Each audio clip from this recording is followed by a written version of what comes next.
Needing some encouragement to break through your now? Here's what Life Coach Sloan says. Change the way that you think and you will alter the entire course of your life. You're tuned into Breaking Through Your Now with your life coach, Sybil Sloan. As you all know, we are continuing the entire month with discussing the current state of the black man. The last panel that we had discussion, or the last person on the panel, was Professor Melvin Ote, and he left us with some thoughts to look at and to consider as how we could start to impact change. One of the things that he suggested was that we began with education. So with that being said, remember, if you change the way that you think, you will indeed alter the entire course of your life. This panel is going to consist of some prior single parents. I want to put that out there, that they're no longer single parents anymore. However, they both have parented and are still parenting young men or growing young men. I'm not sure. Mr. Haneef will tell us the ages of his young men, and Miss Trent, gentlemen, are men in society today. And they're going to give us their take on parenting without the other parent, and maybe some things that they think could have been important on their journey to make the parenting role not be as pressurized, or perhaps to make the parenting role not have as many bumps as it had. So thank you guys for coming. Yeah, you're welcome. I appreciate it. And Mr. Haneef is going to be our first spokesman, and that's because he was actually the first panel guest that was set up for this particular event. And Mr. Haneef, if you could just give us a brief introduction about yourself, and I'll let Ms. Trent give us a brief introduction, and then we'll actually go into a little bit of your story and your journey so that the people can see that there aren't just single mothers out here in the world. There are fathers who have been single fathers and have done so with a level of success. Okay, well, my name is Ajmal Haneef. I was actually born here in Montgomery. My story is kind of similar to Brother Ote. I never remember my mother and father living together. They divorced when I was, I think, 3, maybe separated when I was 3, divorced when I was 4. But don't have any memories of my mother and father living together. She remarried when I was 6. I moved to Millbrook, raised in Millbrook, raised by my stepfather. We never had any problems, but I never felt like a real father-son type relationship with him. That was established with my grandfather. First man I ever remember in my life was my grandfather, and we had a bond that was just unbreakable. And he passed about 3 years ago, but major influence on my life and some of the decisions that I made. All right. So you said you were from here. So how many boys do you have, or how many young men do you have? I have two kids, 2 boys. All right. So you're fortunate. Hallelujah. I just tell everybody, I have a daughter. Anybody got boys? I just feel like it's easier. I don't know. I guess it always looks easier when you're on the other side of the tracks. So Miss Trent, now you guys, I got to give this disclaimer. So let's be clear. This is my cousin. That's my rider. They called us salt and pepper growing up. I guess you guys can see the correlation. And we have journeyed through, it's so funny, I think I'm 10 months younger than her, and her daughter's 9 months or 10 months younger than my daughter. And they call them the junior salt and pepper. However, they really do look like us, so it's really crazy.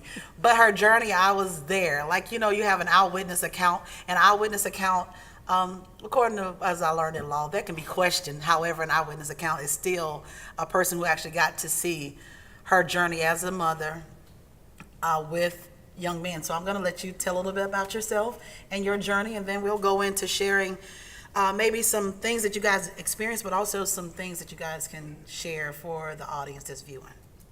Okay. Well, I got married at a very young age. I got married at the age of 17, still in high school. I was pregnant with my first son. sort of a religious thing, not so much on my part, but on my ex-husband's part at the time. They were very religious, cared very much about what people thought about them. So we were told that the best thing for us to do was to get married to save face. Got married. I was married for almost 17 years, and out of that marriage, I produced 3 children, and I also have 2 foster girls that I took in at the time. After the divorce, I decided that I did not want to give them back, and the option was to they either go with me or they have to go back. My ex-husband at the time was not willing to take on that extra responsibility, so at that time, I became a single mother with raising 5 children. I was still young myself. Growing up in the household, my mother and my father was in the household, but thinking back now, knowing things that I know now about life, my father was there, but he wasn't present.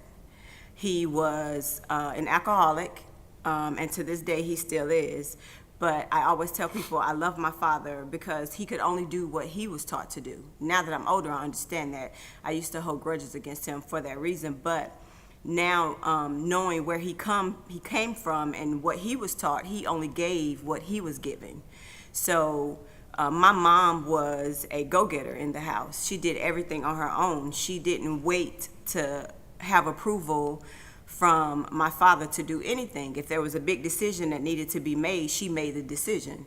So I saw that growing up in that household, so that's what I became. I became that independent woman after being divorced, going to school full-time, going through a divorce while I was in college full-time, working full-time, and raising 5 kids. So that's a little of my story. The upside is I made it, I graduated, my kids are well. I have 2 young men that are now 26 and one will be 27 next month. My boys are 10 months apart, so they're both right now 26 and 26. That's another story. But but I'm here to tell my story. So saying that, raising young men in this society now is definitely very different from when I first became a single parent about 10 years ago. All right, well, thank you guys so much. And Mr. Haneef, if you could, you definitely have a story, and I want the world to hear, and I say the world because this taping, even though it's centralized in Montgomery, it goes further than Montgomery. I want people to hear as a single man, because you gave the backdrop. So you gave the fact that this is not a guy that made a decision because he had the perfect situation from his rearing. However, it seems as though you chose not to be the person that you had to experience as a young man. Well, definitely, I will say that my upbringing, all about our upbringings influences us. Like I said, I was an only child. I was my mom's only child. She married a man who had 5 kids. So I went from being an only child to one of 6. And as an only child, there's a longing. For me, there was a longing for a brother or sister that was, from the same womb. So there was a void. And I always said that when I had kids, and I had kids late in my generation. I was 30 years old, and I had people. I got classmates got grandkids, Right. old grandkids. So I was later in my years when my first child was born, and I never wanted him to be an only child. I never wanted him to be an only child because I was an only child. He had a brother that came about 4 years later, and we stayed married. I think we were married for 10 years. My oldest son was born in 2004, so he was probably about 5 when we split up. My oldest son was about, I think, 8 or 9. And so we got divorced. Marriage was no longer working. She remarried shortly after that and moved to Birmingham. And so, I went from, it was a struggle. I lost my home. Basically, to a certain extent, I didn't realize at the time, but I was homeless.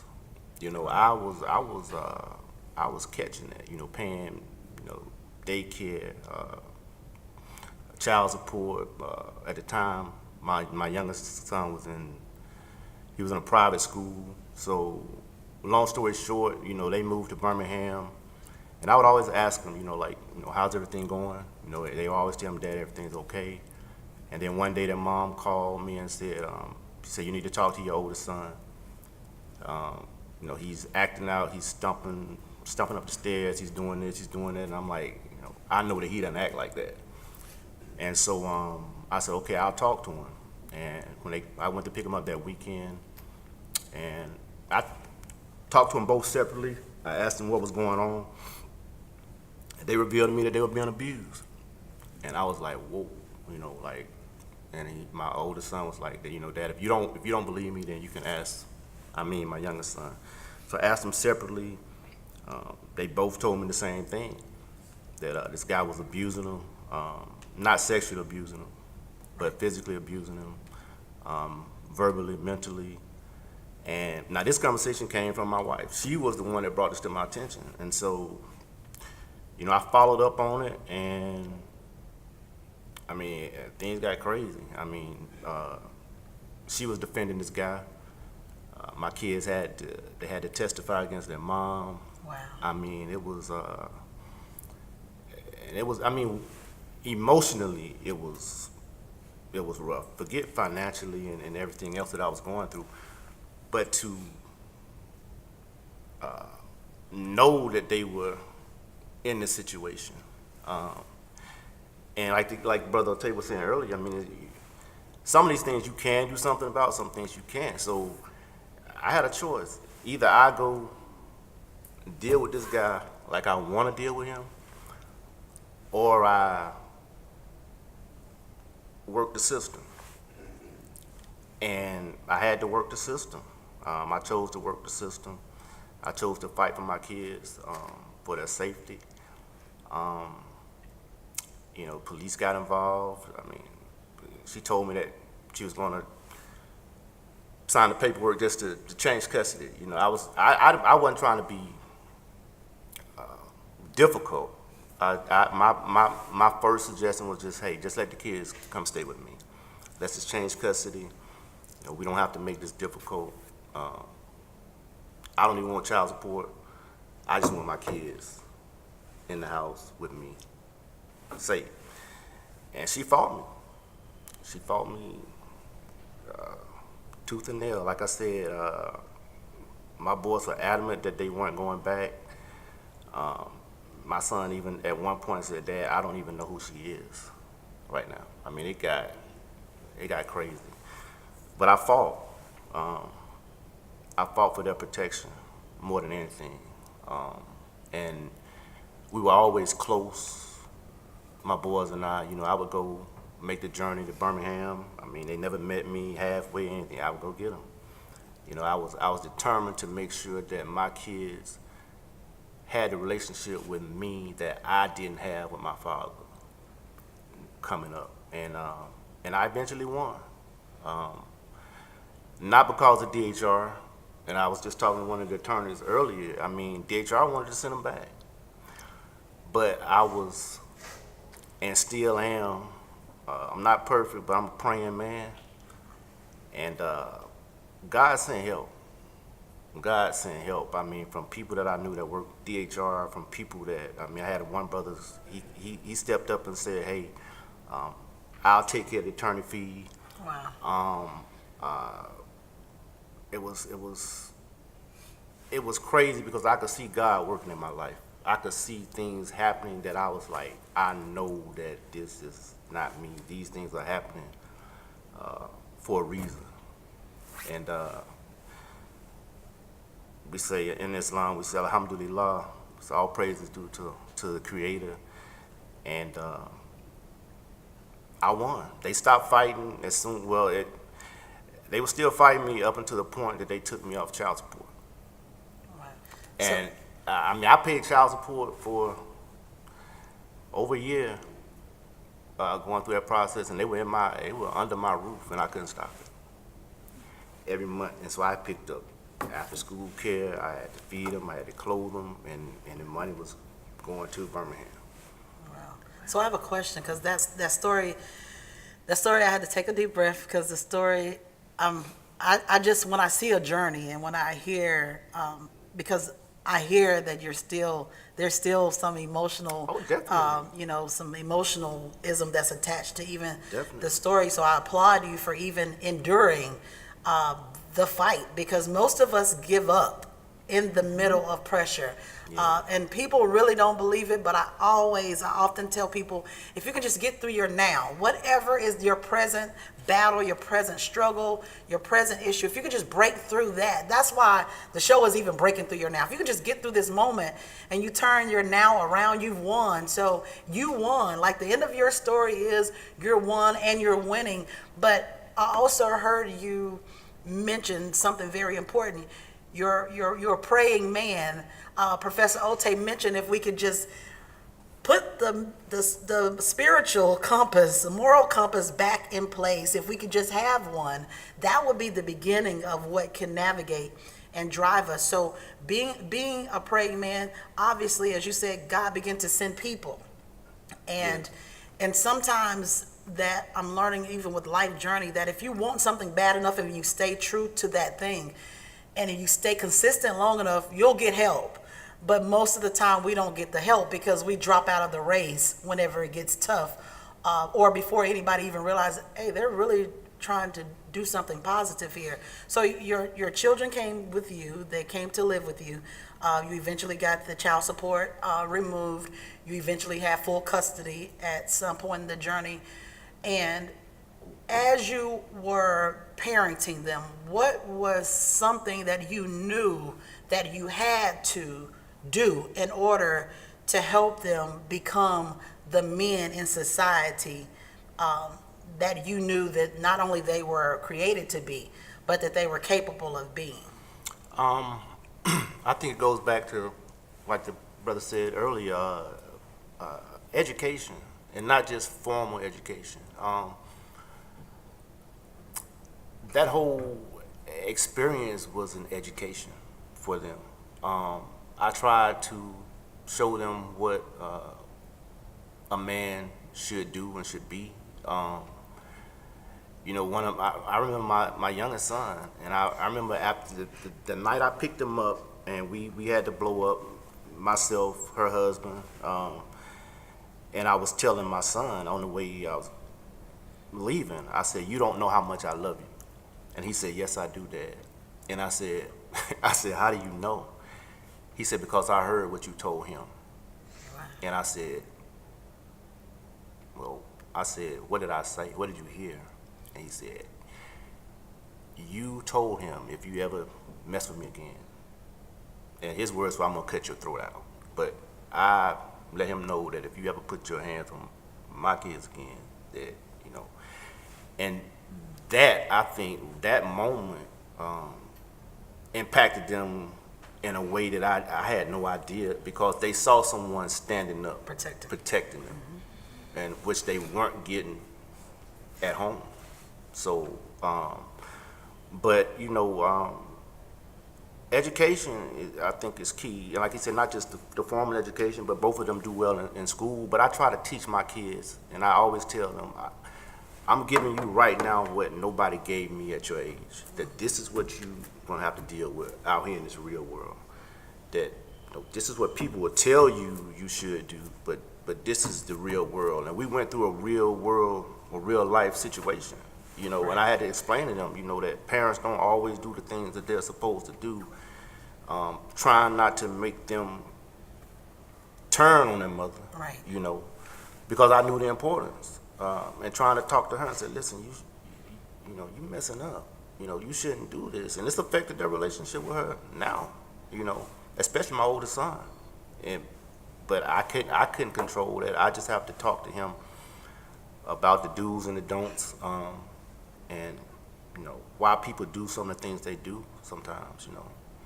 Right, and that's important. But just imagine, if you will, even those viewing, imagine if you had not been there. Imagine if you were the father who was absent and absent, missing out of the home and missing out of their life.